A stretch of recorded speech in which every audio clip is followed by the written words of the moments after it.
चौराहों पर कानून का सामना करना जरूरी होता है, लेकिन जब सवाल खुद कानून के रखवालों पर उठे तो मामला सिर्फ नियमों का नहीं रह जाता। साकची गोल चक्कर पर पुलिस की चेकिंग ने एक नई बहस को जन्म दिया है। ये चेकिंग सुरक्षा थी या शक्ति का दुरुपयोग? नमस्कार, आदाब, जोहार। आप देख रहे हैं न्यूज़ 5 AM। जमशेदपुर के साकची गोल चक्कर पर यातायात थाना की पुलिस चेकिंग कर रही थी। इसी दौरान एक 2 पहिया वाहन को रोका गया। पुलिस की जांच में सामने आया कि वाहन चालक नाबालिग था और पीछे बैठी सवारी ने हेलमेट नहीं पहना था। नियमों के अनुसार पुलिस ने कार्रवाई की, ऑनलाइन चालान काटा और कोर्ट भेज दिया। इसके बाद वाहन चालक को छोड़ दिया गया। लेकिन मामला यही नहीं रुका। वाहन चालक ने पुलिस पर गंभीर आरोप लगाए कि चेकिंग में पक्षपात हुआ और पुलिसकर्मियों ने उनके साथ अभद्र भाषा का प्रयोग किया। इस पर पुलिस ने आरोपों को सिरे से खारिज करते हुए कहा कि चेकिंग पूरी तरह से निष्पक्ष थी और सभी के साथ समान व्यवहार किया जाता है। बढ़ती बहस के बीच वहां मौजूद स्थानीय लोगों ने बीच बचाव के लोगों की मध्यस्थता से मामला शांत हुआ। पुलिस ने सभी नागरिकों से ट्रैफिक नियमों के पालन की अपील की और कानून व्यवस्था बनाए रखने की जिम्मेदारी को दोहराया। घटना के बाद ASI सुजय डराई का बयान सामने आया, जिसमें उन्होंने स्पष्ट कहा, पहले एक नाबालिग की गाड़ी पकड़ी गई थी जिसमें आज के लोग शामिल नहीं थे। आज जो लोग आकर हंगामा कर रहे हैं उनमें से किसी से भी मेरी कोई बातचीत तक नहीं हुई। मुझे झूठे आरोपों से बदनाम किया जा रहा है। कुछ मीडिया कर्मी ऐसे भी होते हैं जो गाड़ी छुड़वाने के लिए दबाव डालते हैं और जब पुलिस झुकती नहीं तो रिश्वत लेने के आरोप लगा देते हैं।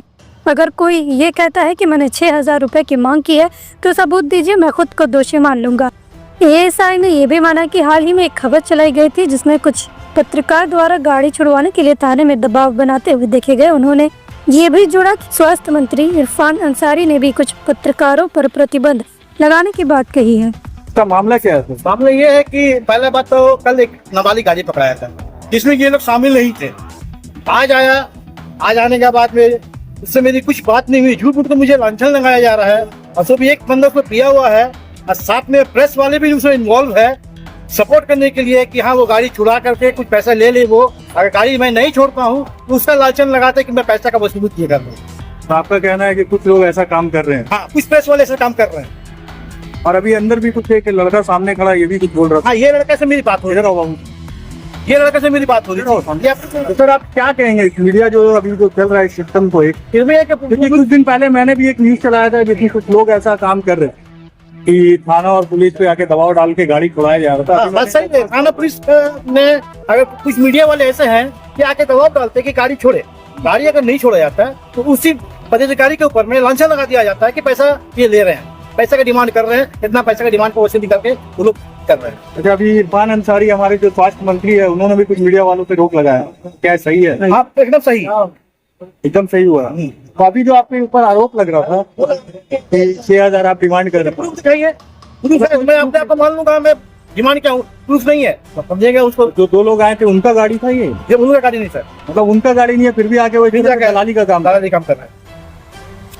अभी आप सामने देख सकते हैं, सर ने हमें बताया इनका नाम सुजय डोडराई है। उन्होंने अपनी आप पीटी बनाई कि 2 लोग आके जिनका गाड़ी नहीं है वो यहाँ पे आके इन पे दबाव डाल के, एक नेता था नेतागिरी करने के यहाँ पे दबाव डाला है और दबाव डालने के बाद उनका हम इन पे गलत तरीके से दबाव डाल के गाड़ी को निकाल लेंगे। अगर गाड़ी न छोड़ी जाए तो उसी पदाधिकारी पर आरोप लगाने की संस्कृति बनती जा रही है। ये बेहद खतरनाक है। सवाल ये नहीं कि कौन सही है और कौन गलत, सवाल ये है कि क्या नियमों की रक्षा वही लोग कर रहे हैं जिन पर खुद नियम तोड़ने के आरोप लगते हैं? क्या मीडिया अपनी भूमिका से भटक रही है? क्या पुलिस हर बार कटघरे में ही खड़ी रहेगी? इस चौराहे की कहानी हमें फिर याद दिलाती है, ट्रैफिक सिग्नल से भी ज्यादा जरूरी है भरोसा और जिम्मेदारी का संतुलन। कैमरे के सामने भले बहस खत्म हो जाए, लेकिन सवाल अब भी ट्रैफिक में अटका हुआ है। सुनो, अंधेरा हो चुका है, रात को जला लो लाइटर, क्योंकि मच्छरों से लड़ने के लिए बनना पड़ेगा फाइटर। मगर आपको न लाइटर जलाने की जरूरत है और ना ही फाइटर बनने की, क्योंकि आपके घर और जिंदगी को रोशन करने के लिए सिर्फ एक भरोसेमंद नाम बैटरी बाजार ही काफी है, जहां आपको बाइक से लेकर ट्रैक्टर तक की हर क्षमता की बैटरी मिल जाएगी, वो भी वाजिब दाम और आसान मासिक किस्तों पर। चाहे आप किसी भी ब्रांड की बैटरी या इन्वर्टर चाहते हो, बैटरी बाजार आपकी जरूरत पूरी करेगा। साथ ही दमदार same day on spot home available service के साथ अवेलेबिलिटी ऑफ स्टाफ प्रोवाइड करते हैं ताकि आपका एक लम्हा भी अंधेरे में ना गुजरे।